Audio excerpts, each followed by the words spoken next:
Hey, welcome back to Turntable Guy. You're looking at a partially disassembled Pioneer PL-570. And the reason that this turntable's on the bench, and by the way, this is not the same 530 that I did last time. This is the same gentleman, but a new table. This Pioneer here has an issue with the timing motor. This is part of the auto return mechanism all through here. I've disassembled it. This arm's here. There's a bunch of arms missing because I have to disassemble all these actuators here that move certain levers and gears just to be able to flip up the main auto return board here. Well, not board, but mechanism. This is the main cam for the auto return, and it is just screwed on to the shaft of the motor, and the motor is underneath. So to get at this, you have to remove a whole bunch of pieces. And then once you remove these two actuators, 1 and 2, this one here, you can flip up the board and hang on a second here. Let me kill that power.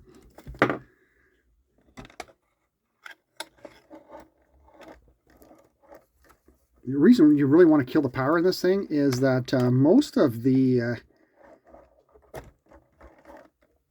micro switches and the motor itself and a whole bunch of other stuff, like all these micro switches, it's all 120 volts.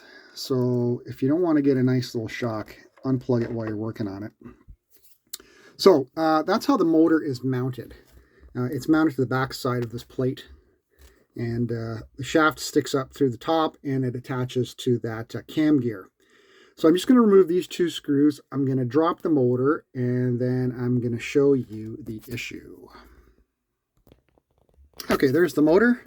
You can see it's part number PTM-12KG or PXM-053. It's an AC motor. It runs on 120 volts. I've already had this thing apart, and one of the reasons that it was brought in is that this motor was completely dead. And I'll tell you what happens here is this plastic part on the it's actually the bottom. It is the gear box, so to speak, and it reduces the speed of the motor down to here via 3 gears, and the motor has just one small shaft coming out with a brass gear, and it contacts a plastic gear in here. There are 3 plastic gears in here, so they get reduced down until the output shaft is here. What happens is the grease that's used in this gearbox, just like any other grease that's 50 years old, it turns into glue. And the motor has to work harder and harder and harder to move those gears.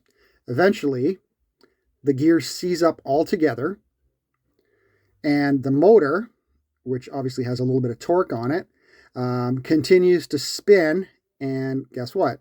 It cracks the teeth on the gears. Well, mostly just the gear, the one that it's connected to. And then the motor decides to quit. So when I got this originally, I checked for voltage. I was getting 120 volts here. I was getting nothing on the motor, not even a hum. And I took the motor apart, lubricated it, put it back together, and I got it spinning again.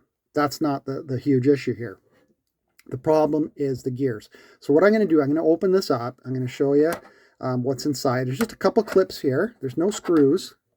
You just undo those 2 clips, and then you pull this plastic gearbox off, and then I'll show you the inside. I'll be right back. Okay, I've removed that clamping mechanism there, and so what you do is just pull off the gearbox, and there's the motor, and there's the brass gear that turns the gearbox. It's kind of like your engine, right? Here's the output shaft on the engine, and it goes to the transmission, so to speak, right? So this is fine. This is working. You don't have to worry about this. The problem is this. Here's the gearbox. And you can see that I've done some lubrication in there. When I originally took it apart, it wouldn't move at all. And where you see that little bit of grease right there at the bottom, that is the main input gear, and that is the bearing that it sits in. And that's one we're concerned about here. Be very careful when you pull this off. It will come apart. What you want to do is turn it upside down like this. Sorry, right side up like this. And you want to push down on this shaft until it comes out. And it might be a little bit difficult, and boy, is it hard to do with one hand. There we go. So you just want to lift this apart. Just like that. And there. Oh, the one gear stayed with the top here. This is the bad gear. Hang on, let me pull that off. Yeah. There we go. Okay. So how it sits is it sits like in here, in that bearing.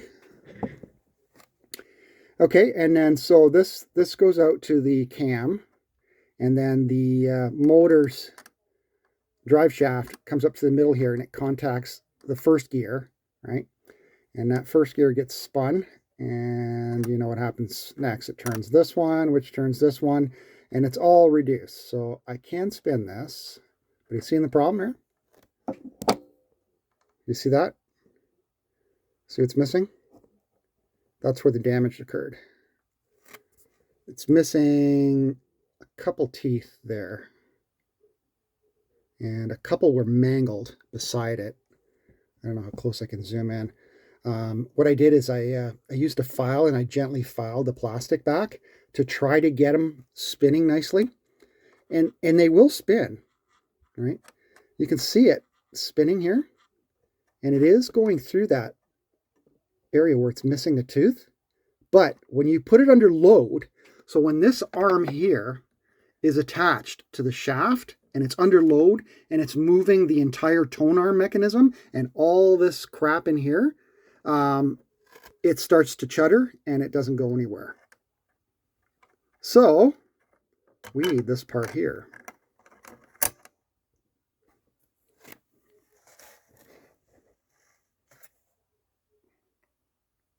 And here's the other problem. If you notice on this side, it's one diameter. On this side, it's another. And there's a brass kind of toothed bearing within the plastic. And you can see the plastic is starting to crack as well. So I don't know how long this gear would have lasted if it did decide to work. But anyway, it's not working. So I contacted the owner. I said, listen, gearbox is shot. I got the motor working again. And he started, looking for an entire motor assembly and gear assembly. There's nothing out there right now. There's no Pioneer PL-570 motor assembly out there. They're rare because this is a pretty common issue. What's the problem? Well, you've got a metal drive shaft on the motor gear running against plastic. You get bad grease, you get seizing, and boom, metal wins every time over plastic. So that's the problem here. So what's the solution? We're going to try and get this 3D printed. He's going to pick up this gear tomorrow, and he's going to bring it to one of the 3D printing shops in town. And what we're going to do, there's no way to remove this plastic piece from the metal shaft without completely destroying it. So we're going to see if maybe they can get the measurements just from, I don't know how they do it, but we'll try that first, see if they can manufacture gear. And if not, we're going to get them to manufacture the entire assembly. And that means the metal shaft here as well. We're going to get that 3D printed with plastic as well. So the whole thing will be plastic. Now, will it work? I don't know. Will it last? I don't know. But it's the only option we have right now, because getting this gear made is going to be impossible without destroying this one, because there's internal diameters in here that we just can't measure with this shaft going through the center. So anyway, I'm going to leave this here. We'll just call this part 1. And once I get the 3D printed part, we'll do part 2. And I'll see you then. Bye-bye.